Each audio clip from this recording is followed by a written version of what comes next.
Shaketube, welcome to Shaketube 2020, and today I'm going to be discussing Romeo and Juliet, the play I swore blind I would not read unless I had a gun held to my head, because I am that person who has made children read it for decades at school.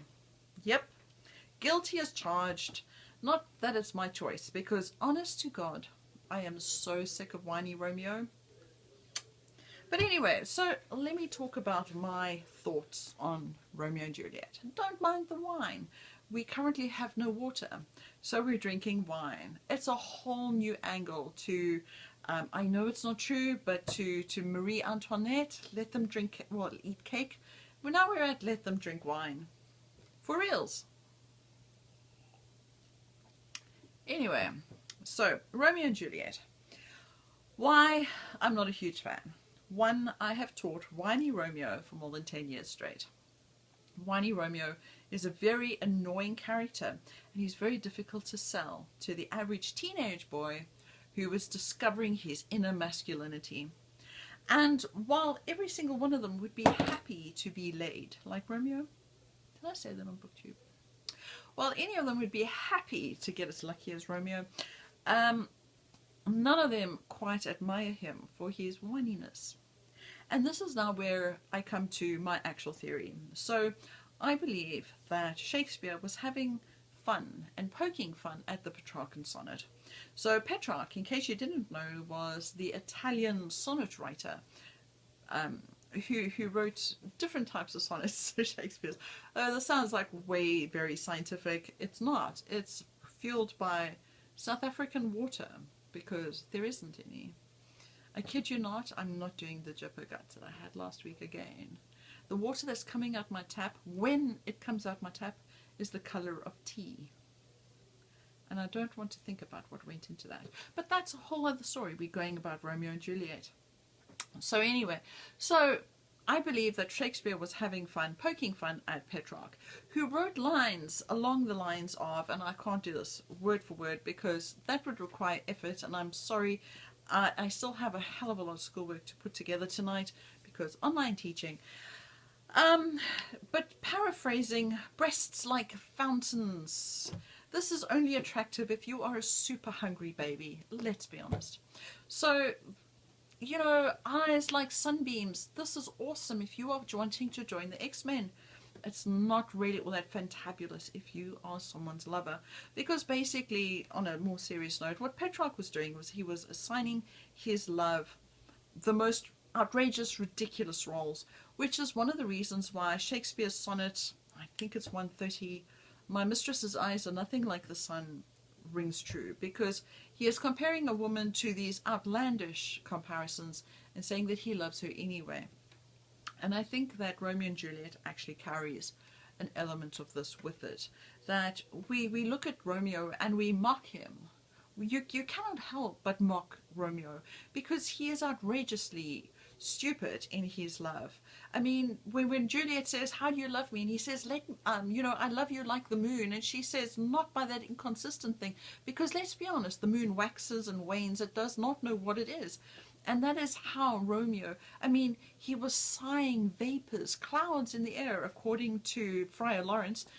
And, you know, one day and the next day he wants to marry Juliet. It's just, one cannot take Romeo's love seriously. So one has to wonder what is going on behind this.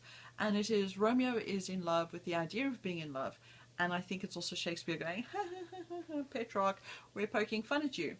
And so Romeo is one of the most annoying characters in the play. It's unfortunate he's also one of the main characters in the play. And then you have Juliet, who, although she is young, she's 13. Romeo, you never know his age. If you take consideration of the play that this was apparently based on, and unfortunately I don't have the information to back this statement up, but I've heard that Romeo would have been technically in his 40s. Oh, which is a whole other kettle of fish. But we're just going to go with the whole teenage scenario because that's the one that is socially acceptable today. Because at least we can go, well, they were young and stupid. When you're in your 40s, young and stupid doesn't quite cover it. But anyway, so Juliet is the one between the two who has her head screwed on. In fact, if one has to look at the entire play as a whole, Juliet is the one who has her head screwed on. And this is one of the reasons why I do enjoy Shakespeare, is that even though we're looking at a today and age where women were not given the power, they were basically an asset that their parents had, who were married off for their father's benefit. Because let's be honest, when I say parents, I'm meaning dad. Mom was there as the breeding machine and the pretty face, and that was about it. And so Juliet was actually pretty sane and sensible to a certain degree. She came to light with this outrageous plan. To be totally honest, honesty might have got her quite far, but one could understand the fear involved in telling Daddy that she couldn't marry Paris because she was already married to Romeo. Sorry, spoiler alert for anybody who hasn't been around for the last, I don't know, 500 years and more. But moving on. So, yeah, Juliet I quite enjoy. But the character that I'm the most frustrated with in Romeo and Juliet is actually Friar Lawrence. And this has to do with the fact that Friar Lawrence is the responsible adult. Okay, so he knew what he was getting into. Romeo says, please marry me. And Friar Lawrence is like, well, please, I want to marry Juliet. And Friar Lawrence says, okay, I'll do that because it will cause peace between the families. And he doesn't for a moment consider what all the consequences of this action could be. And let's be honest, it wasn't really a big stretch to consider that this was not going to go down well. So one needs to already consider the fact that Friar Lawrence was a little bit on the naive side to agree to marry Romeo and Juliet. On top of it, Friar Lawrence's answer to Juliet about, well, let's pretend you weren't married, let's fake your death so that you can get out of marrying Paris, is also a very immature response to this. He was the adult. He should have been able to go, okay, I will speak to Dad and we will get this sorted out. You are married to Romeo. We will sort the whole thing out. Romeo can be welcomed back and life can be happy. But he didn't do that. He came to light with the most outrageous plan going. And then on top of it, once Romeo has returned and killed another person, I mean seriously, for the world's ultimate lover, he has really got quite the death count following him. And he leaves her alone in the tomb. Juliet wakes to find Romeo dead next to her. And Friar Lawrence is there and he explains what happened and he leaves. There is no way one cannot look at this story and go, Friar Lawrence is accountable for something. So, yes, Romeo and Juliet is not my favorite play. However, if one had to look at this in the entire picture of the tragic hero, and I'm thinking this because I was doing this today with my grade 11s with Macbeth, which I don't think I'm going to talk about just because BookTube and school needs to be a whole two different places. But anyway, so when we're looking at Romeo and Juliet, so first of all, your Shakespearean character needs to be, for a tragedy, needs to be greater than the average guy. And so Romeo and Juliet were the ultimate lovers, right? And the downfall has to be so much worse. And, you know, they lose everything. They go from ultimate happiness to ultimate, you know, devastation. And there you have Romeo, who's married to Juliet. He's madly in love. And then suddenly he's managed to kill her cousin, get banished, have a death note put on his head, basically, because if he's seen again, he will be killed. And you have Juliet, who's very depressed because she's lost her hubby. And she's very upset. And then Daddy says, well, you're marrying Paris because, shame, you're very sad about all of this. And, you know, having feelings of mourning, not natural. And anyway, so you have this great loss, this ultimate tragedy. But at the end, you still have some hope, which is something that he does manage to successfully put across. So you have the Capulets and the Montagues who at the end still manage to create peace between each other. It cost them their children, but they still managed to create peace. In fact, it also cost Montague's wife.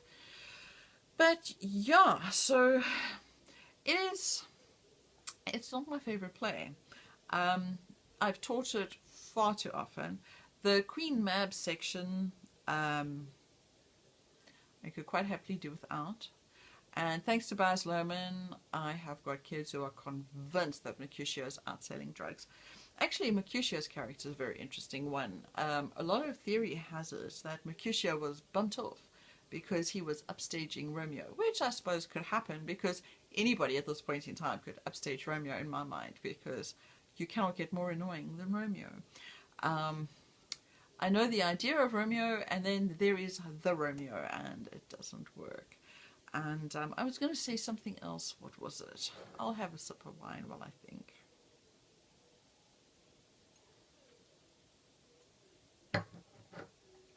I can't remember. At the end of the day, it could not then be that important.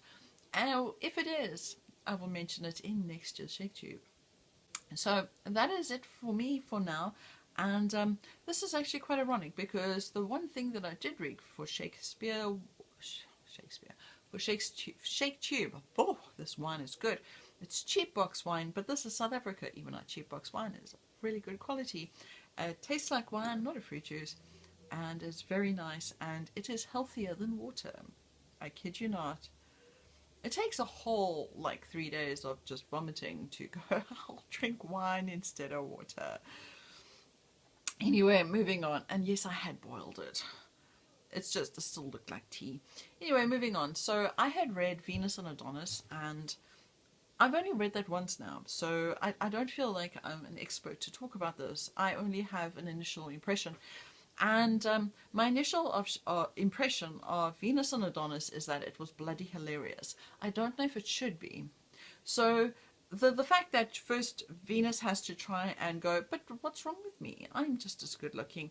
And then when Adonis gets killed by the boar going hunting, and she says something along the line where, well, he accidentally stuck his tusk there in his groin and killed him. And if she had been a boar, she would have done it too. I'm sorry. I just couldn't help but laughing.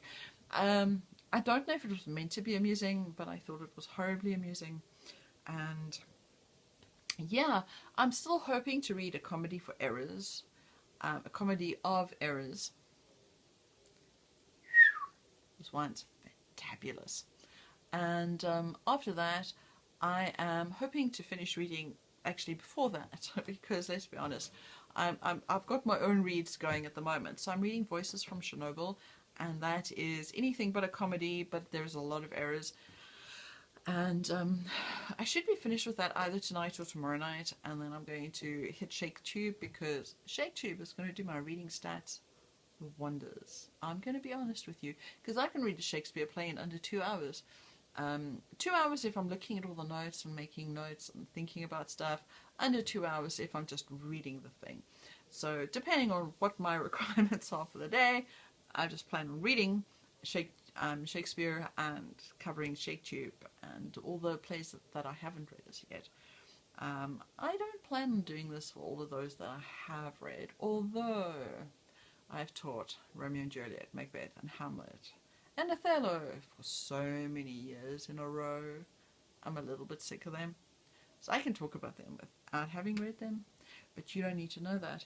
Anyway, before I carry on and make you think that I'm absolute drunken wench, which is only partially true, because I've only had 1 glass of wine. We haven't been allowed alcohol for the entire lockdown, so we haven't been buying booze since March, because according to our president, alcohol was going to make you, I don't know, spread COVID.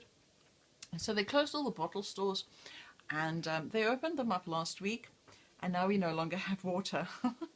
I don't know if this was a plan, so that, because I must be honest, this is South Africa. I am actually slightly disappointed in my country. You know, we made a lot of fun of all the countries out there that went on toilet paper buying sprees. But what did we do? We went on alcohol buying sprees. In my country, gender-based violence diminished notably over lockdown because there was no alcohol and things like this. So while my country is having a lot of fun, poking a lot of fun at all those countries out there who went, toilet paper, I want my bog rolls, we went, give me my beer. But anyway, so yeah, at the end of the day, we're drunk and you guys have toilet paper. Priorities, man, priorities. But I don't have water, so I've got a good excuse. And I'm actually a little scared on drinking coffee because I don't really drink a lot of water just at the tap. I usually have it boiled with caffeine powders and soy milk. Anyway, oh, that was a detour. I have got so much editing to do now. Anyway, all the best for Shaketube. I hope you have fun. I hope you find something fantabulous to read and that you thoroughly enjoy it. All the best. Bye for now.